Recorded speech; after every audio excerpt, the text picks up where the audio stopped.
But why do you think the West rebuffed you then? Why the hostility? Why did the end of the Cold War not fix the relationship? What motivates this from your point of view? You said I was bitter about the answer. No, it's not bitterness. It's just a statement of fact. We're not bride and groom, bitterness, resentment. It's not about those kind of matters in such circumstances. We just realized we weren't welcome there, that's all. Okay, fine. But let's build relations in another manner. Let's look for common ground elsewhere.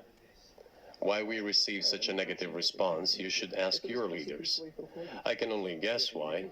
Too big a country with its own opinion and so on. And the United States, I've seen how issues are being resolved in NATO. I will give you another example now concerning Ukraine. The U.S. leadership exerts pressure, and all NATO members obediently vote, even if they do not like something. Now, I'll tell you what happened in this regard with Ukraine in 2008, although it's being discussed. I'm not going to open a secret to you, say anything new. Nevertheless, after that we tried to build relations in different ways.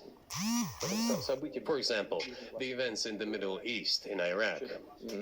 We were building relations with the United States in a very soft, prudent, cautious manner.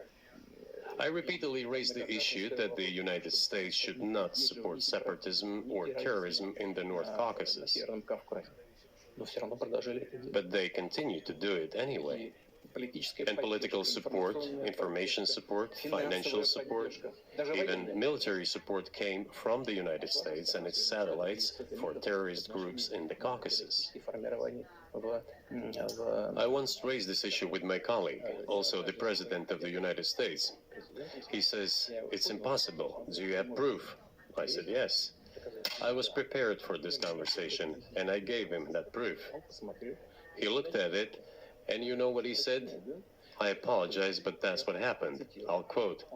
He says, "Well, I'm gonna kick their ass." We waited and waited for some response. There was no reply. I said to the FSB director, "Write to the CIA, what is the result of the conversation with President?" He wrote once, twice, and then we got a reply. We have the answer in the archive. The CIA replied, "We have been working with the opposition in Russia. We believe that this is the right thing to do, and we will keep on doing it." Just ridiculous. Well, okay. We realized that it was out of the question. Forces in opposition to you. So you're saying the CIA is trying to overthrow your government? Of course, they meant in that particular case the separatists, the terrorists who fought with us in the Caucasus. That's who they called the opposition. This is the second point. The third moment is a very important one. It's the moment when the U.S. missile defense system was created. The beginning. We persuaded for a long time not to do it in the United States. Moreover, after was invited by Bush Jr.'s father, Bush Sr., to visit his place on the ocean, I had a very serious conversation with President Bush and his team. I proposed that the United States, Russia, and Europe jointly create a missile defense system that we believe, if created unilaterally, threatens our security, despite the fact that the United States officially said that it was being created against missile threats from Iran. That was the justification for the deployment of the missile defense system. I suggested working together, Russia, the United States, and Europe. They said it was very interesting. They asked me, "Are you serious?"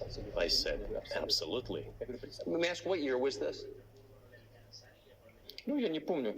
I don't remember. It is easy to find out on the internet when I was in the USA at the invitation of Bush Sr. It is even easier to